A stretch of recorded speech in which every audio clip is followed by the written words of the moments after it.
Joan Ferrés menciona en este punto que los medios no modifican solo una facultad de la persona, sino también su manera de pensar, de percibir el mundo y de actuar. Pone como ejemplo el uso del automóvil, que es una programación del pie. Este medio transforma al conductor en una persona más veloz, pero también lo hace más impaciente, nervioso, agresivo, impulsivo e intolerante. El autor explica que para que los medios provoquen estas transformaciones, es preciso que sean asumidos personal y socialmente. En el aspecto personal, es necesario que la persona los integre, los asuma, los convierta en extensión. Por ejemplo, una persona que no se compromete con la conducción del automóvil, difícilmente llegará a convertirse en un conductor impaciente y agresivo. En cuanto a lo social, solo habrá transformación personal si el medio se utiliza en un entorno transformado por el propio medio. Los medios de comunicación, tanto audiovisuales como escritos, no son ajenos a esta capacidad de modificar a la persona.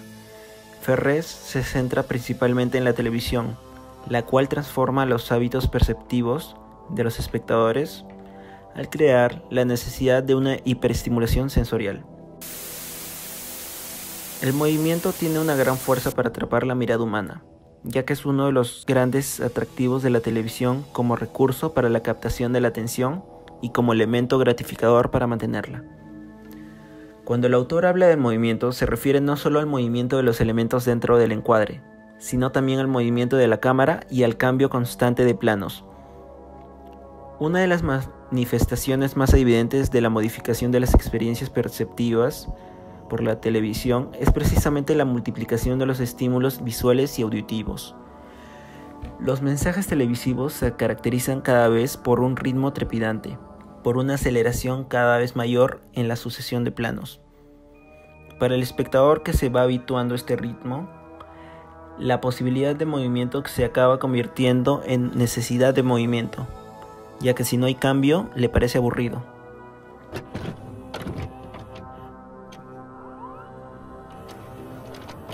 ¡Señora, por favor! ¡Señora! ¡No cambie de canal! ¡No! ¡No coge el control remoto! ¡No coge el control! En el 2, Copata Clown, quédese ahí, por favor, por el amor de Dios. La práctica del zapping, o sea, el cambio de canal durante una emisión, sobre todo durante las interrupciones publicitarias, es una prueba más de la necesidad psicológica de un ritmo trepidante en los programas televisivos. Ferrés menciona que, por si la estimulación sensorial que ofrece la televisión no fuera suficiente, el espectador puede incrementarla mediante el cambio de canal. Según estudios realizados en Francia y en Estados Unidos, el zapping se da prácticamente en personas no mayores a 65 años, por lo que se puede concluir que las nuevas tecnologías producen modificaciones en las nuevas generaciones. Ferrés menciona que una de las consecuencias más evidentes de la hiperestimulación sensorial es la visión de la realidad que comporta, es decir, montajes, cortes, elipsis y la falta de continuidad narrativa. La hiperestimulación sensorial lleva a ofrecer una visión fragmentada y compartimentada de la realidad. Lo único que le importa a los televidentes es la sorpresa, en donde el zapping es el instrumento. Ferrés afirma que cuando se modifica la experiencia de la percepción, existe un cambio en los procesos mentales. Es por ello que es importante fijarse en la manera que se entrega una información para asegurar la captación y retención. El ejemplo que él menciona es el de Plaza Sésamo. Con la transmisión de este programa se dieron cuenta que la repetitividad y el ritmo alto provocaban en los niños mayor atención y una alta captación de la enseñanza que se estaba dando en el programa. En México se dieron cuenta que los niños de zonas rurales no podían procesar la información de dicha serie. Como ha dicho justamente Giovanni Sartori, estamos en plena videocracia. Este es el gobierno de la imagen. Y cuando gobierna la imagen, la lectura o desaparece o tiende a desaparecer. Ferrés también menciona que la televisión y la lectura no son opuestas, ya que pueden verse como complementos que ayudan a desarrollar diferentes capacidades. La televisión hace que la persona tenga una mayor percepción visual, sensorial, auditiva, mientras que la lectura desarrolla la reflexión. La televisión, al ser dinámica, brinda imágenes desarrolladas donde el lenguaje ya se encuentra establecido. La lectura, por otro lado, es más compleja. En esta hay que modificar el mensaje que contiene conceptos abstractos, Es por ello que se requiere de mayor concentración y ser capaz de analizar lo que se quiere decir. La publicidad es lo que define a la televisión como medio. Todo en la televisión es publicidad. Los programas venden cosas, ideas, valores o productos, y para vender estos necesitan mucha audiencia, por lo que la televisión tiene que venderse a sí misma también. Todos los programas se pueden ver como publicidad, funciona como publicidad. La publicidad está antes y después, por tanto es imposible aproximarse a este medio sin analizar la publicidad. ¡Listo!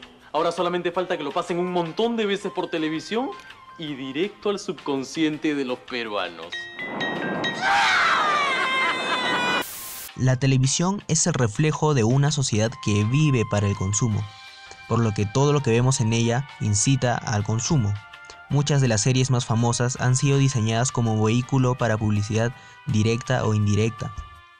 Para combatir el zapping, las marcas se vuelven patrocinadores y aseguran su omnipresencia en las programaciones. Encontramos marcas en las vallas y carteles de programas deportivos, sociales y hasta culturales. Ni siquiera las restricciones publicitarias detienen a las marcas, como es el caso del tabaco en el Perú, que busca la publicidad indirecta. Claramente la televisión incita al consumo, pero para que lo haga bien, esta tiene que ser consumida primero. Mientras más gente sintoniza un canal, más publicidad es vista, y es esta publicidad y estas marcas las que sustentan la televisión. Por eso, la prioridad de los programas es que los espectadores vean los anuncios, que generen fidelidad, que eviten cambiar de canal, y todo esto se puede medir con los ratings. El rating indica el porcentaje de receptores que permanecen encendidos y canales sintonizados durante un tiempo dado. Mientras más rating haya, más marcas estarán interesadas en publicitar en ese canal. Se comunica al elenco de Pataclown que el rating de su programa ha bajado 10 puntos en la última semana. ¡No! Para lograr ser vistos, lógicamente los canales le darán al público lo que desea. El problema es que así se crea este círculo vicioso que propone indefinidamente los mismos tipos de programas que el público escoge, porque es lo único que conoce. La instantaneidad de la información que trajo consigo la globalización y la tecnología es también un problema. Esta rapidez se acaba convirtiendo en una exigencia del medio y en una necesidad del espectador. Las noticias se vuelven mercancía. Más allá de su valor intrínseco, importa su valor de cambio, lo rápido que salgan y la novedad que traigan, sin importar su origen. La demanda es mucha, como para preocuparse en la calidad de lo que se oferta. Los informativos no pretenden sumergirse en la complejidad de la realidad, sino que se vuelven anécdotas efectistas y emocionales. La lógica funciona así. Las noticias verdaderas son malas noticias, mientras que la publicidad son buenas noticias. Para tener de vez en cuando noticias reales, necesito equilibrar la balanza con noticias basura. Hay un peso enorme de la publicidad, tanto así que ahora los periodistas dicen publicidad, parlotean publicidad, chamullan publicidad. ¿Cómo es eso? A ver, cuéntame, ¿cómo es eso? Esto garantiza la audiencia y, como ya vimos, es lo que más busca la televisión.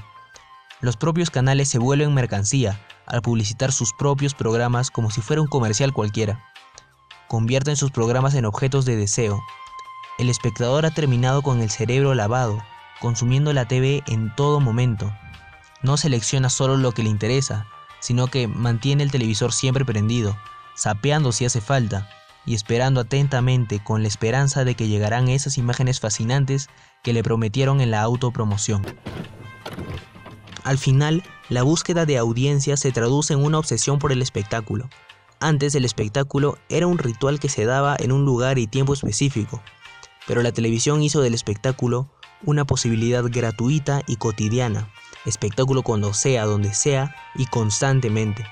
Además es un medio devorador que incorpora toda clase de espectáculo: cine, teatro, conciertos, ópera, deportes, circo, magia, todo está listo para ser servido a un espectador ávido que pide siempre más de lo mismo. En el año 1969, millones de telespectadores seguían atónitos los primeros pasos del hombre en la luna.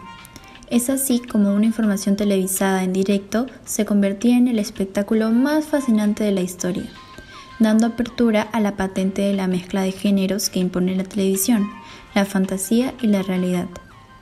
El espectáculo garantiza la audiencia, es por esto que la televisión posee dos motivos para hacer espectáculo. El primero refiere a enseñar aquella porción de la realidad que responde mejor a las exigencias espectaculares. Y el segundo motivo es porque impone un tratamiento espectacular a cualquier realidad a la que se aproxime. ¿La política se ha convertido en espectáculo? En otros tiempos los políticos eran las ideas. Ahora son personajes que escogen un libreto para desarrollar un papel, como en el espectáculo. Por otra parte, la estructura de los telediarios se ha convertido en un espectáculo de show business, empezando con las noticias más duras, muertes, atentados, accidentes y para finalizar, información que garantice un final feliz, sección de deportes, actividades, recomendaciones y demás noticias agradables. El periodismo televisivo representa el triunfo de la realidad como espectáculo, privilegia la magia sobre la lógica y la emoción sobre la razón. Actualmente, en la mayoría de los países se prioriza el sensacionalismo de lo político, otorgando al chisme la posición de fuente importante para los canales televisivos. En la televisión peruana observamos que en cada canal nacional posee un programa informativo sobre farándula, como por ejemplo Amor, Amor, Amor, Mujeres al Mando y Al Aire. Esa dictadura de las audiencias trajo como consecuencia la trivialización de la realidad y su descontextualización. En palabras más sencillas, se quita importancia a la realidad y la saca de contexto. Giovanni Battimo menciona que la exigencia de los medios hace que el mensaje nazca ya banalizado. La exigencia de alcanzar el mayor número posible de espectadores obliga a la televisión a rebajar el nivel. Coge este aparato y haz lo que sea, pero levante el rating, Viruta, levante el rating. Es por esto que en la programación televisiva todo aquello que sobrepasa la inteligencia media de los telespectadores está prohibido, logrando el objetivo de influir en la opinión pública. Ignacio Ramonet compara la televisión como una golosina. Esta metáfora hace referencia a que el medio alimenta el consumo frívolo de imágenes de todo tipo, con el único requisito de que sean gustosas para el espectador. La televisión es el reino de la risa fácil, del aplauso generoso y del todo vale. Como menciona Huxley, lo más grave no es que riamos en lugar de pensar, sino que ya no sabemos ni de qué reímos ni por qué hemos dejado de pensar. En la actualidad predomina el medio sobre el contenido, dejando una cultura que acaba vaciando nuestro interior. Alberto Pignotti usa la expresión para definir la publicidad, pero también a la sociedad occidental en general, sobre todo al papel que juegan en ella los medios masivos. El conjunto de elementos requeridos para este fin, por ejemplo, los efectos especiales, los recursos técnicos, la proliferación de las figuras y demás, sirven para esconder un enorme vacío de contenidos, convirtiendo el contexto en una sociedad vacía, o una sociedad de la supernada. Como consecuencia, surge el empobrecimiento personal y colectivo en las personas, alimentando a la sociedad con un producto artificial, sin contenido o sensación de reflexión, que impide al ser humano tomar conciencia de ello.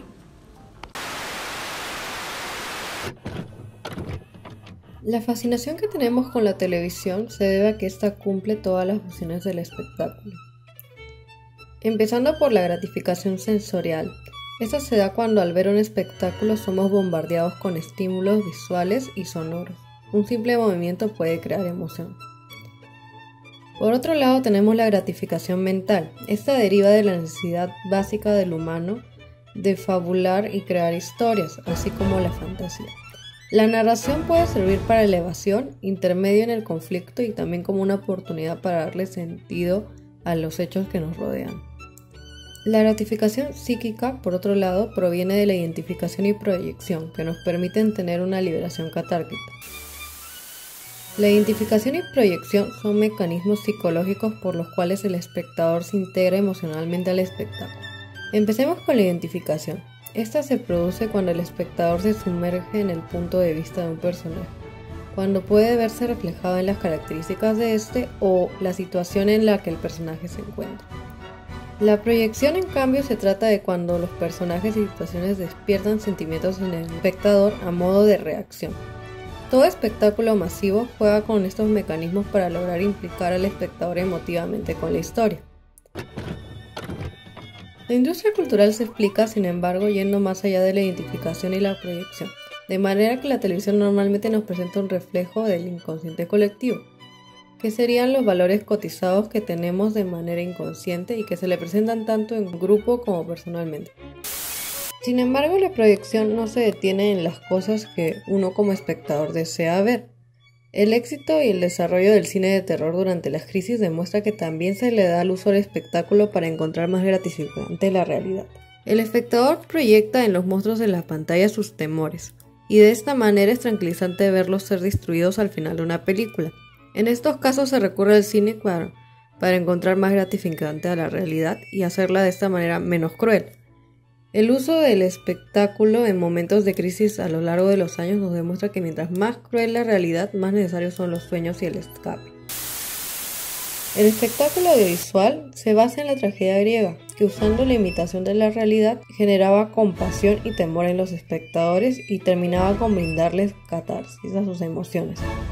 La compasión se basa en la empatía con el héroe, mientras el temor viene del sentido de la amenaza. La catarsis se puede entender como purificación o purga, puesto que al pasar por un gran movimiento de emociones y finalmente verlas expresadas, el espectador puede llegar a un equilibrio psíquico. Por otro lado está el triunfo del orden y la armonía. Adultos y niños recurren al espectáculo para reforzar la idea de que todo se arregla al final, de que definitivamente el orden y la armonía se restablece sin importar que tanto se rompan. El placer de la transgresión. Miguel Unamuno escribió: nunca es un espíritu más libre que cuando sueña, porque es cuando más se emancipa de nuestros tres más fieros tiranos, el espacio, el tiempo y la lógica. Según Ferrés, las narraciones cinematográficas y televisivas reproducen esta liberación y provocan diversos tipos de transgresión, los cuales son los siguientes: las leyes del espacio y el tiempo. En la discontinuidad y la elipsis, creadas a través del montaje y los movimientos de cámara, hacen posible la liberación de los límites del espacio y del tiempo. Después tenemos la lógica y verosimilitud. En el espectador es transportado a un universo ficcional en el cual no mandan las leyes de la razón. La burla de la tarea del control y censura que ejerce la razón sobre las actividades humanas genera placer mental.